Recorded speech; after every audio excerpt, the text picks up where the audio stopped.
అందరికీ నమస్కారం. నేను హరీష్ రంగోజీ.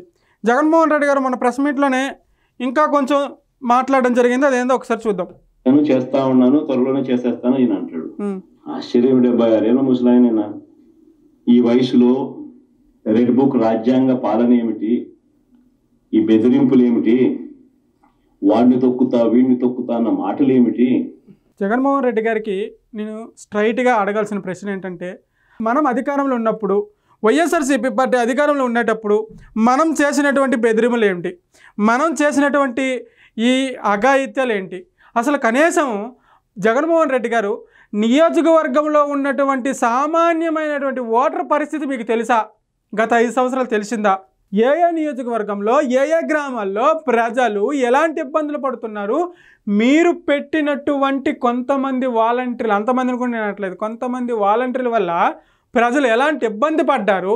మీరు పెట్టినటువంటి మద్యం వల్ల ఎంతమంది ఆరోగ్యాలు చెడిపోయినాయి? మీరు పెట్టినటువంటి ప్రైవేటు వ్యక్తుల వల్ల వాళ్ళు ఏం చేసేవాళ్ళు? సోషల్ మీడియా పరంగా ఎవరైనా ముందుకొస్తే వాళ్ళని వేధింపులు చేసి వాళ్ళని జైల్లో పెట్టేవారు. వాళ్ళ వల్ల ప్రజలు ఎంత ఇబ్బంది పడ్డారు అనే విషయం మీ వరకు చేరిందా? నిజంగా చెప్పండి, మీ వరకు తెలిసిందా? తెలియకపోతే నేను చెప్తాను చూడండి. చాలా చాలా చాలా రామగోసపడ్డారు. తెలుసా మీకు? ప్రజలు రామగోసపడ్డారు. అది మీ వరకు ఖచ్చితంగా తెలిసి ఉంటుంది. ఎందుకంటే మీ చుట్టూ ఉన్న క్వార్టర్ అలాంటిది. ఒకవేళ మీకు తెలుసును మీరు చేయకపోవచ్చు నాకు తెలిసి.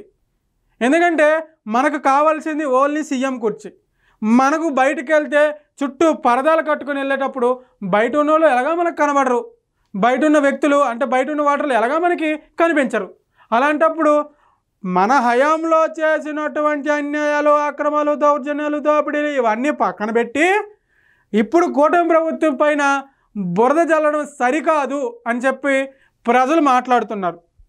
ప్రజలు ఏదో దేవుడు ప్రజలు దయదలిచి ఏదో అధికారం ఇచ్చారు.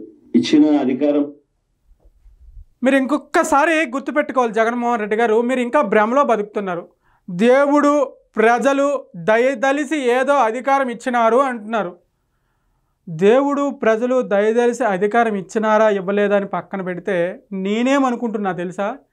గతంలో వైఎస్ఆర్సీపీ పార్టీ చేసినటువంటి పరిపాలన చూసి విసికి వేసారి అమ్మ బాబోయ్ మళ్ళీ వైఎస్ఆర్సీపీ పార్టీ అధికారంలోకి వస్తే రాష్ట్రం రావణ కాష్టంలా తయారైపోతుందేమో అని భయపడి ముందు చూపు కలిగినటువంటి చంద్రబాబు నాయుడు గారిని మళ్ళీ మనం అధికారంలోకి తెచ్చుకుంటే మన రాష్ట్రానికి రాజధాని ఉంటుంది, మన పిల్లలకు ఉద్యోగాలు దొరుకుతాయని చెప్పి ఇవన్నీ ఆలోచించి రాష్ట్ర భవిష్యత్తుని ఆలోచించి రాష్ట్ర అభివృద్ధిని ఆలోచించి సీఎం చంద్రబాబు నాయుడు గారికి అధికారం ఇచ్చారు అని చెప్పేసి నేను అనుకుంటున్నా. కాదు అంటే కింద కామెంట్ రూపంలో తెలియజేయండి. ప్రజలకు మంచి చేయడానికి పోయి మంచి చేయాల్సింది పోయి ఇచ్చిన హామీలను నెరవేర్చాల్సిన బాధ్యతను పక్కన పెట్టి అబద్ధాలతో మోసాలతో పరిపాలన చేస్తూ అనే విషయం దగ్గరికి వస్తే మనం చేసినటువంటి మోసాలు నేను ఒక్కొక్కటి చెప్తా వినండి. రోజువారీ కూలీకి ఇసుక ధరలు పెరిగేసరికి కన్స్ట్రక్షన్ తగ్గిపోయినాయి. ఆయనకి రోజువారీ కూలీ దొరకల. ఆయన పడినటువంటి ఆవేదన మీరు చేసిన మోసం కాదా? పూర్తిగా మద్యం కట్టడి చేస్తానని చెప్పినటువంటి జగన్మోహన్ రెడ్డి మద్యం ధరలు పెంచేసి ఇష్టానుసారం బ్రాండ్లు దింపేసి కల్తీ మద్యం తెప్పించి ప్రజల ఆరోగ్యాలతో ఆడుకున్నది మోసం కాదా? నిత్యావసర సరుకుల ధరలు పెంచేసి సామాన్యుడి పొట్టను కొట్టినటువంటి ఆ సంఘటన మోసం కాదా? ఎన్ని మోసాలు జరిగాయి మన వైఎస్ఆర్సీపీ పార్టీ అధికారంలో? భూ కబ్జాలు మోసం కాదా?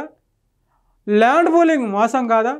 ప్రజాధనం ఇష్టానుసారంగా వాడేసి అవసరం ఉన్నా లేకున్నా డబ్బులు పంచేసి రాష్ట్ర ఖజానా ఖాళీ చేసేయడం మోసం కాదా? అమరావతి అసలు ఆంధ్రప్రదేశ్కి రాజధాని అనేది లేకుండా చేయడం మోసం కాదా? పోలవరం ప్రాజెక్టు ఈ 5 సంవత్సరాల్లోనే కట్టి తీరుతాం అని చెప్పి పక్కన పెట్టేయడం మోసం కాదా? ఈ మోసాలతో పోల్చుకుంటే, ఈ మోసాలతో చేసుకుంటే ఇప్పుడు జరుగుతున్నవి ఏంటి? దీన్ని మోసాలు అంటారా? అంటే మీ అభిప్రాయం ప్రకారము ప్రతి పిల్లాడికి తల్లికి వందనం ఇవ్వడం అది మోసం, రాష్ట్రానికి 4 కంపెనీలు తీసుకురావడం మోసం, రాష్ట్ర ఖజానా పెంచడానికి ప్రయత్నించడం మోసం, రాష్ట్ర అభివృద్ధిని ముందుకు తీసుకెళ్ళడం మోసం. ఇవా మోసం? పెన్షన్లు పెంచడం మోసం, ఇవా మోసం? 21న ఇంకొక మాత్రమైన కార్యక్రమాన్ని కూడా స్టార్ట్ చేస్తున్నారు యోగాకు సంబంధించి. ఇలాంటి కార్యక్రమాలు రాష్ట్రంలో పెడితే కొంచెం అవేర్నెస్ వస్తుంది, కొంచెం రాష్ట్ర ఇన్కమ్ కూడా తోడ్పడుతుంది. ఇలాంటివి మోసం. మీ అభిప్రాయం ప్రకారం? వాటి గురించి ఎవరైనా ప్రశ్నిస్తే భూస్థాపితం చేస్తాను అనే మాటలు మాట్లాడుతూ ఉన్నాడు ఈ వ్యక్తి.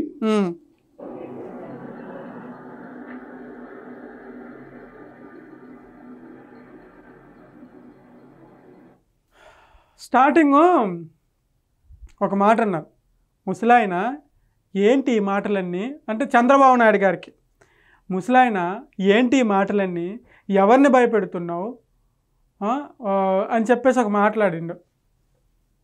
మనం ఏజ్డ్ పర్సన్సే కదా, మనం యూత్ కదా, కనీసము కొబ్బరికాయ కిందకు వంగి కొట్టడానికి కూడా మనకి చేతనవ్వకపోతే ఆయన మనం ముసలాయన అంటాం.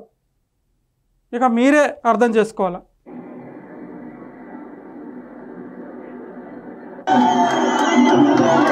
చూసారా ఎవరు ముసలాయన ఇప్పుడు? కాదు, ఎవరు ముసలాయన అంట.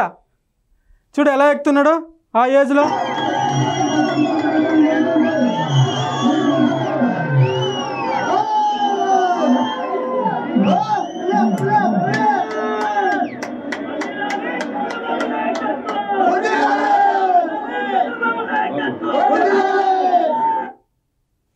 ఎవరు ముసలాయన అంట. ఇప్పుడు మనకు కొబ్బరికాయ కొట్టడానికి కూడా కింద కొంగలేదే.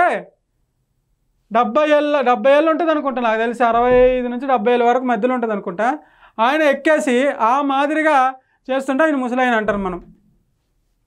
ఇక మీ ఇంగిత జ్ఞానంకే వదిలేస్తున్నా. ఒకటి లాస్ట్గా నేను చెప్పేది ఏంటంటే, అనవసరంగా ప్రజల్లో నెగిటివిటీ మూట కట్టుకోకండి.